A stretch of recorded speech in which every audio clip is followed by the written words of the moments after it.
Well, I'm Zane Galvez, 22 years old, resident of Belize City. Was working Friday evening around 6:30 for my aunt, like I always do. Went to make a delivery for a friend, and it was like any other day. Nothing really may seem extraordinary other than the what they call the motorcade for the carnival. So I picked up and I went with a case of Heineken to Miss Donna Todd house on on George Street. And upon reaching, I was just paying my respects because they had just came back from a funeral. And everybody just made a socialize on the street, in the yard, in the house, and I dropped off the Heineken I collect, and I'm going to tell them how to pay my respects, my condolences. I couldn't make it to the funeral. And that wasn't even 5 minutes, and I was about to leave, and same time the GSU came in at the pickup truck. There were 3 police trucks, and as soon as they reached, because I was by the door for the house leaving, and as they reached, they opened the doors and they started fire shots in the air, started pepper spraying people, taser, beating them with clubs. And I mean, there were women, there were children, there were innocent bystanders that were just passing by, and even they became victims of this attack. And I stormed back in the house because I was frightened at the time. I did not know what was going on. And when they stormed in the house, they came with no questions. They didn't even identify themselves as police officers. They started to beat them. They tasered one. He fell on the ground, and they continued to taser him for a couple of minutes. After that, I dropped on the floor on my back, put both hands in the air so as they could see that I would not resist.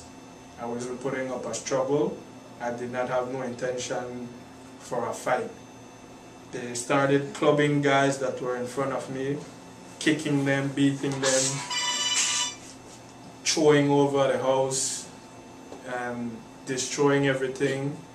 Even the case of Heineken that I brought, they threw over.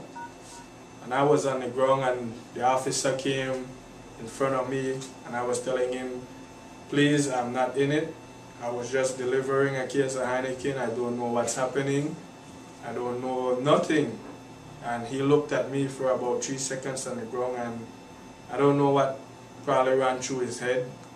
But he swung the bat anyways, and he was aiming for my head. And I put my hand up to block the blow, and that's how I got the injury to my elbow. I broke it, and after that, they dragged us out and put about 15 of us in a police truck. Guys on top of each other. They drove us to the Queen Street police station. And when we reached there, we were a bit hesitant to get out of the truck because we didn't want to jump out and then they would say, oh, we never tell you to do this yet or whatever, and start beat us again. So when they walk over to the truck and they see all of us still sitting in the truck, they're like, what are you waiting for, an invitation? And they start beating us again to get out of the truck. So it was a state of confusion and a state of panic because we still did not know what was happening. They didn't tell us anything. They didn't tell us why we were being detained, why we were being taken to the station. They didn't even identify themselves as police officers still. Then they took us way to the back by where they have the junk yard, the cars and whatever. The forensic lab, as they would call it, and they put us to sit on the ground, and one by one they picked us up and started searching. And while they were doing the search, they were beating still, they were kicking, slapping, hitting with the guns. And then they took us in a back room, put all of us to sit down again on the floor. Then they took our names, date of birth, occupation, and stuff like that. Then after that, this took at least an hour You know, and the whole time I'm there with my arm swollen, in pain, and I'm asking them, you know, can I please get some assistance? I need medical assistance. I know my hand is broken. Can I get help? And no one gave no regards to me. You know, when we were there, Collis came in front of us, the one that's second in command, took off his mask, and he was telling us that if we think we run this country, we have something coming, because he not the only bad man in this country, and that he run this place, you know. And he tell we, if we think the terrorizing bad, no, it just start, you know. I mean, I don't know how we from interpret that, but I know after they don't do all of this, carry us 5 by 5 back to the front to the cell block. And this is why I meet one ex-officer where I know, and I start pleading my case to him. I tell him, man, my hand broke, I need medical attention, I don't want my hand left, you know, mess up or whatever. And then I hesitate as first, him to tell me I need to wait and blah blah blah. And I mean, I tell him, man, listen, I done there nearly 2 hours. I in a very severe pain, you know.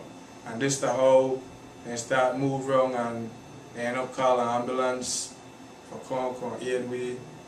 And when the ambulance come, they never want to send most of the guys, because they may have many more who have been more severely beaten than I was. And you know, it made me sad that I get it, the help, and others never get it, because I mean, we're all human beings, and I don't believe I better than nobody for me get this assistance when others need it just as bad as I did.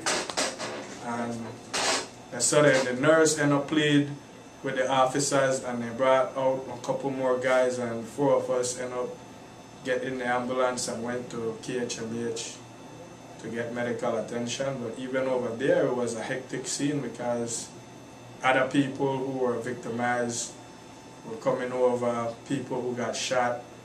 So we took at least another hour at KHMH before we got medical attention and got treatment. And I don't know, it just made a sad scene. To know that I had to take at least 3 hours in a pain with a broken arm before anybody may even tend to me, you know. But after that, when they tell me, when I found out the real severity of the injuries, that I would need surgery for correct the bone and everything, put in screws and pins to hold it together, this is when I tell the doctor that I will not do the surgery at KHMH. I prefer go to a private hospital with my private doctor. And he made me sign a release form, and that's when I left from KHMH and I went and checked myself into Universal Hospital. That's when I got the treatment and got some aid, some real aid, because I didn't even get any medication at KHMH or anything like that. But then the other guys that stayed there, from what I understand, the police came and intimidated the doctors and tell them that they have to take them back now to the PSOs, because they admitted them because they needed treatment, and the doctor just signed the release forms and they took them back to the cell block in the state that they were, badly beaten, bust,